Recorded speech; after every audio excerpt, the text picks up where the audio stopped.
2025 budget, binawasan ng Marcos administration ang budget ng Department of Education at iba't ibang educational sector ng 31 billion pesos. Makikita natin, 31 billion ang binawas sa education sector.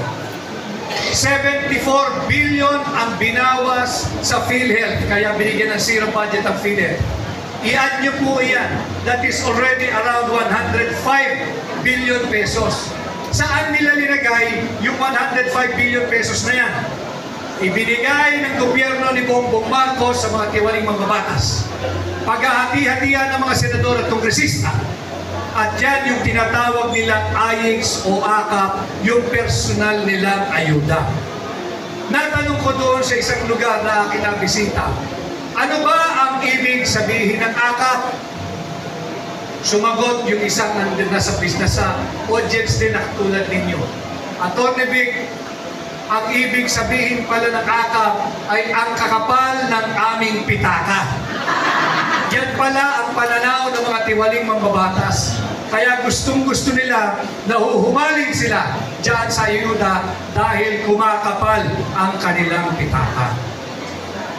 At kagabi, di ko alam kung nasubaybayan ninyo yung podcast yung pag-live ni Pangulong Duterte, ipinakita po niya yung napakahalagang ebidensya kung bakit talagang karumal-dumal ang krimen na dulot ng korupsyon na nagaganap ngayon sa ilalim ng Marcos administration. Pinakita po niya yung tinatawag na Bicameral Conference Committee report. Ito po yung nagpa-finalize sa taunang budget. Doon po sa papel na pinakita ni Pangulong Duterte, yung mga bilyon-bilyong pisong halaga ng allocation at appropriation, blanco. Blanco.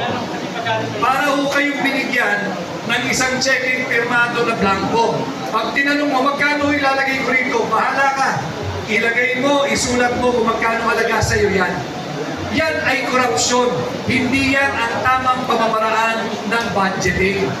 Yan ay mali at yan ay nadiskubre at ipinahayag kagabi ni Pangulong Duterte. Maraming dapat managot at panagutan ang Marcos administration. At dito nga, pamumunahan natin sa aking kandidatura bilang tunay at may isang oposisyon. Makikita nyo sa ating ilang poster dito, aking pinapangunahan yung tinatawag nating war on corruption. Yung gera laban sa korupsyon.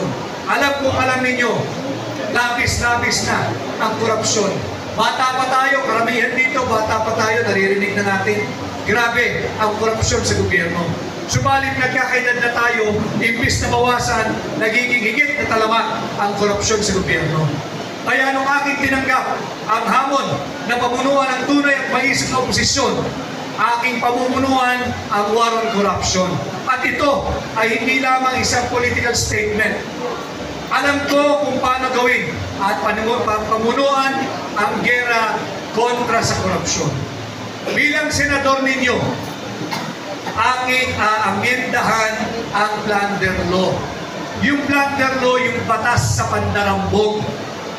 Sapagkat sa kasalukuyan, bago ka makasuhan ng plunder, kinakailangan ang ninakaw mo ay 50 million pesos na.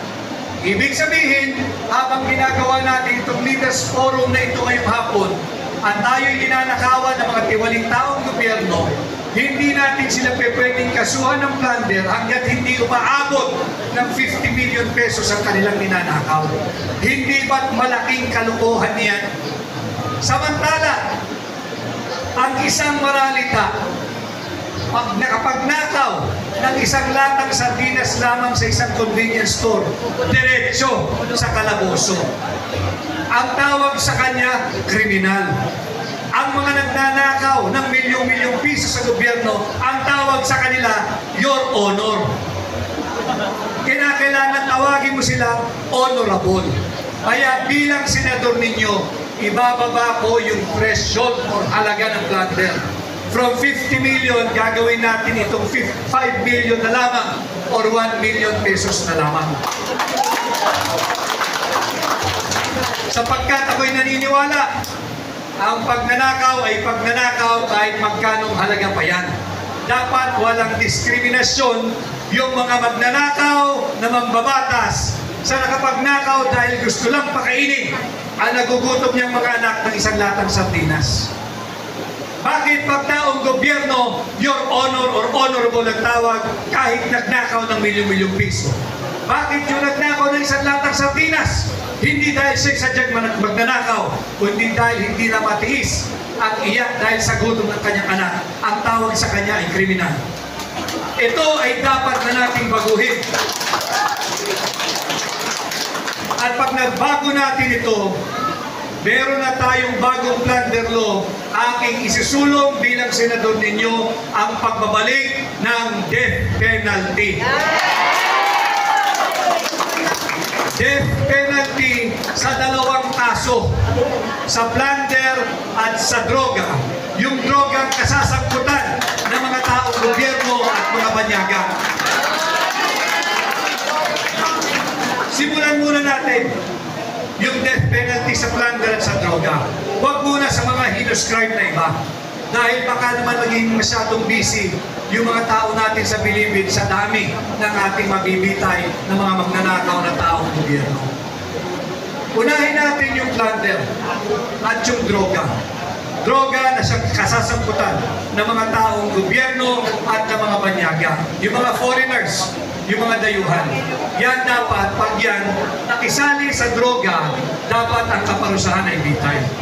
At walang pwedeng makapagsabi na ang pagbabalik ng death penalty aking pinapanukala bilang senador ninyo ay anti-poor. Sapagkat walang taong gobyerno na nagkamal ng yaman na may tuturing ang sarili niyang poor. Walang nagnakaw sa gobyerno ng limpak-limpak na salapi nating mga Pilipino ang may tuturing mong mahirap.